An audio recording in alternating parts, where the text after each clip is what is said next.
A death row inmate who kidnapped, tortured, and buried 3 people alive 32 years ago will be executed at 10 a.m. this morning in Tennessee, but a lot of people believe that he is actually innocent and his execution should be delayed. 59-year-old Tony Carruthers is scheduled to be executed by lethal injection today, May 21st. He was sentenced to death for the absolutely horrific 1994 murders of Marcellos Anderson, his mother Delois Anderson, and his friend Frederick Tucker. On February 25th of 1994, Marcellos, Delois, and Frederick were all reported missing, and it wasn't until a week later on March 3rd when all 3 of their bodies were found buried in a cemetery. All 3 of their bodies were found buried inside of a grave and underneath a casket. Both Marcellos and Frederick had been shot, and Delois had been strangled, but all 3 of them had died from being buried alive. Before I go any further, I think it's important to note that there was no DNA evidence in this case, but there were a lot of details and things that happened leading up to the murder, and a lot of these details were the reason that Tony was convicted. So I'm gonna do my best to summarize this as quickly as possible and only leave in the most important details.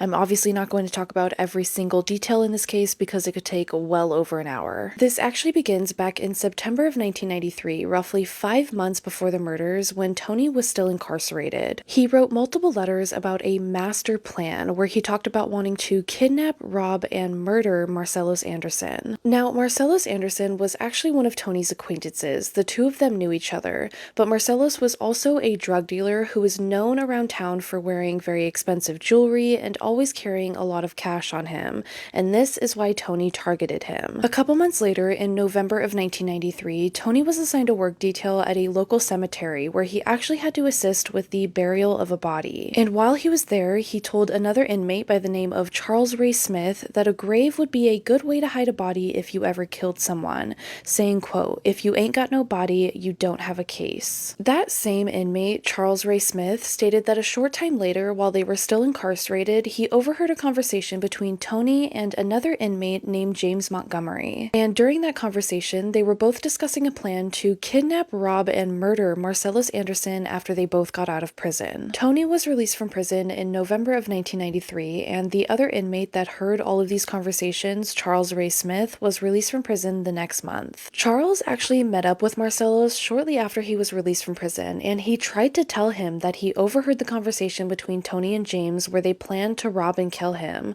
but Marcellos didn't believe him. He truly believed that Tony was one of his friends. James Montgomery was released from prison in January of 1994, and just a little over a month later, Marcellos, Delois, and Frederick would all be found murdered. On February 24th of 1994, the night that they all went missing, Marcellos and Frederick were seen hanging out and driving around with James Montgomery and his brother Jonathan, until eventually they all ended up at James's cousin's house. His cousin testified that James and Jonathan showed up to her house with Marcellos and Frederick, and they all went downstairs to the basement.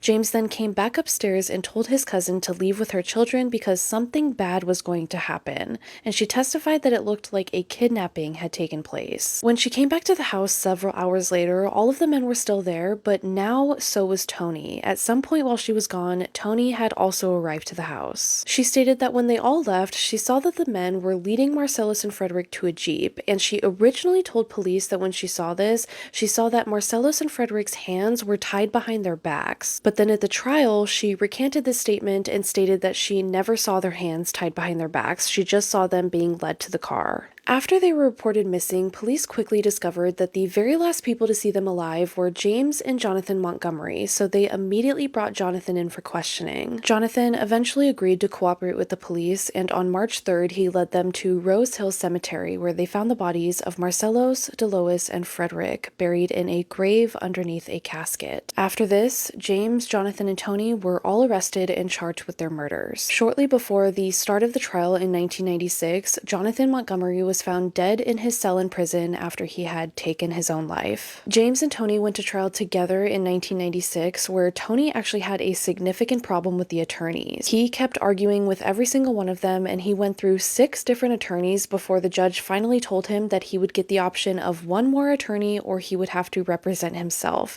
and he ended up just representing himself. After hearing all of the evidence against them, the jury found both of them guilty of the murders, and they were both sentenced to death. But in 2000, 2006, James Montgomery appealed his sentence, stating that he and Tony should have never been tried together since both of them had different criminal histories, and this alone could have affected the outcome of his sentence. He ended up winning this appeal, and he was granted a new trial. Instead of doing another trial, he pled guilty to second-degree murder and was sentenced to 27 years in prison, and he was released from prison in 2015. Tony has still always maintained his innocence and has attempted to appeal his sentence several different times. He has also attempted to get DNA testing several different times but was denied each time, with the court telling him that the results of these testings would not make a difference on the outcome of his trial. On May 4th, so just a couple weeks ago, he did file another motion requesting DNA testing of the fingernail scrapings from the victims and the bindings that were used on Delois. But this motion was denied by the Court of Criminal Appeals, stating that he failed to prove that these DNA results would prove his innocence. And this is part of the statement that was put out by the Court of Criminal Appeals if you would like to read it. As of right now, I have not seen anything regarding a delay or a stay of execution,